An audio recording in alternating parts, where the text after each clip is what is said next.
Charitable trust વતી મંચસ્થ મહાનુભાવોના નામ બોલતો નથી, તમામ મંચસ્થ મહાનુભાવો, અમેરિકાથી વિદેશથી આવેલા ભાઈઓ અને બહેનો, આજુબાજુના ગામથી આવેલા ભાઈઓ અને બહેનો, આ 2021 ઓગસ્ટ 5 તારીખે આ અમે ગૌશાળા ચેરિટેબલ ટ્રસ્ટ નું ઓપનિંગ કર્યું હતું। તો એની જો વાત કહેવા જામ, હું ફક્ત એક જ મિનિટ લઈશ કે આ અમારે કાર્ય જે કરવું પડ્યું હતું એ શાના માટે કરેલું। જૂન મહિનાની અંદર વરસાદના સમયે સાંજે અમારું બેસવાનું તળાવ પર થાય છે, ત્યારે અમે નીકળતા હતા। મારા મિત્ર ડોક્ટર કૌશલ પટેલ એ સેવાનું કામ ઘણું કરે છે। કમસે કમ 10 ગાયો સાથે અકસ્માત થયો હતો। હું મારા બાઇક પર હતો, એમના બાઇક પર હતા, અને ત્યારે મને એમ થયું કે મારા દોસ્તારને એમની કરુચિ પ્રમાણે કદાચ આ 10 ગાયો એને ખરેખર એનો જીવ ગયો એવું મને લાગ્યું।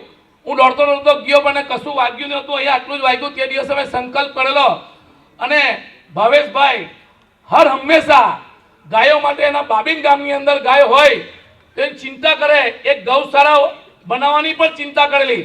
એટલે આવા વિચારો એમના પણ હતા। તો મને થયું કે આજે હું આ કંઈક વિચાર મૂકું તો સૌ પ્રથમ આપણા વિધાનસભાના ધારાસભ્ય ઈશ્વરભાઈ પરમાર અને ભાવેશભાઈ પાસે અમે અમારું ગ્રુપ લઈને ગયા અને કીધું કે અમારે આવું કંઈક કરવું છે।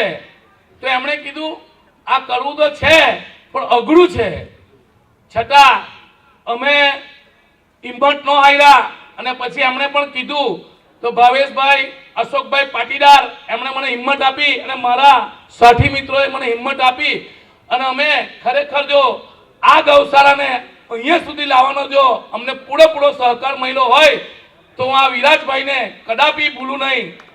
એનું કારણ છે કે વિરાજભાઈની જમીનની અંદર તબેલા હતા, તો અમે આ ભાવેશભાઈને અશોકભાઈને બતાવ્યા, વિરાજભાઈને પૂછવા વગર અમે બતાવેલા। મને એમના પર એટલો વિશ્વાસ હતો કે મને વિરાજભાઈ કદી ના ન પાડે। અને ભાવેશભાઈ દ્વારા જોયું એટલે એવું કીધું ચૂનાવાળાને બોલાવો ને ચૂનો લગાવી દઉં। મેં કીધું ભાવેશભાઈ એમની સાથે વાત થઈ નથી તો આપણે ચૂનો લગાવી દેવાના એમ। અશોકભાઈ કહે આ પત્ર લખાવી દેવું, અને ભાઈ એમની સાથે વાત જ નથી થઈ તો આપણે લખાવાના કેવી રીતે। વિરાજભાઈને ટેલિફોન કર્યો, ખાલી એટલું કીધું વિરાજભાઈ 6 મહિના માટે તમારું આ તબેલો છે અમને આપજો। તો વિરાજભાઈએ કીધું 2 ઢળક તમે રાખો। 6 મહિનાના મિત્રો આજે 4 વર્ષ સુધી એમણે અમને જગ્યા આપી છે ને તમને કેમ ને તો એમના માટે ખોટું નહીં, એમણે અમને સહન બહુ કર્યા છે।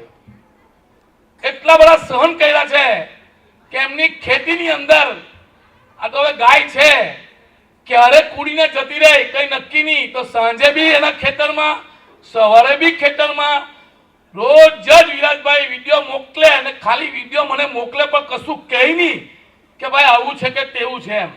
એટલે વિરાજભાઈનો જે સહકાર અમને મળ્યો છે એ સહકારને કારણે અમે આજે આજ સુધી આ ગૌશાળા ચલાવી છે, અને મારા ટ્રસ્ટીઓએ જે મને સપોર્ટ કર્યો છે એ સપોર્ટને કારણે અમે આજ લગીન આ ગૌશાળા બહુ સારી રીતે ચલાવી આવ્યા છે। અને એક નાનો દાખલો આપી મારી વાતને વિરામ આપું છું। સત્ય હકીકત છે ને એ મેં સ્વીકારેલી વાત છે। જ્યારે ઓગસ્ટ મહિનાની 5 તારીખે અમે પૂજા કરી, 5 ગાયને બાંધી, ત્યારે ભાવેશભાઈના મોઢામાંથી કોઈ દિવસ એવું નીકળે નહીં કે આપણે કોઈ પાસે કંઈ પૈસા માંગીએ। શાના માટે? તો ગાયની આપણે ગૌશાળા ચાલુ કરવાનો હતો। તો ભાવેશભાઈને મેં કીધું આપણે કરવાના હું તે કઈ નહીં, તું પૂજા કરની તારી, મેં એમ કે એનો રસ્તો આપણે કંઈ કરવું।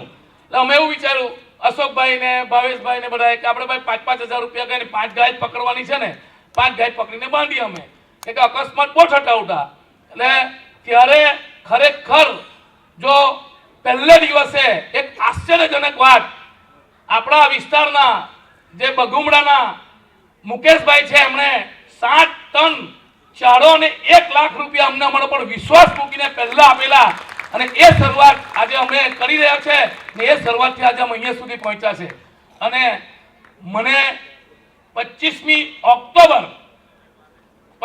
ઓક્ટોબરે એનકેન પગારે મારે પાર્ટીથી દૂર થવાનું થયું, ત્યારે મને બધા બહુ એવું કહેવાય એવા કે આ ગૌ સેવા તારે કામની નથી, તને પાર્ટીમાંથી કાઢી મૂક્યો છે, એ તારી આ ખરાબ દશા બેહી ગઈ છે એમ.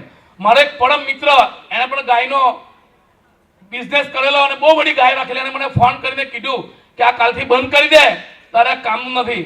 પણ ત્યારે મારે કહેવું જોઈએ, મારા કસ્ટીઓને મને 7 દિવસ પછી એ લોકોએ હિંમત આપી અને 7 દિવસ પછી 1 વર્ષ 9 મહિના ને 7 દિવસ મેં ગાયની સેવા કરી.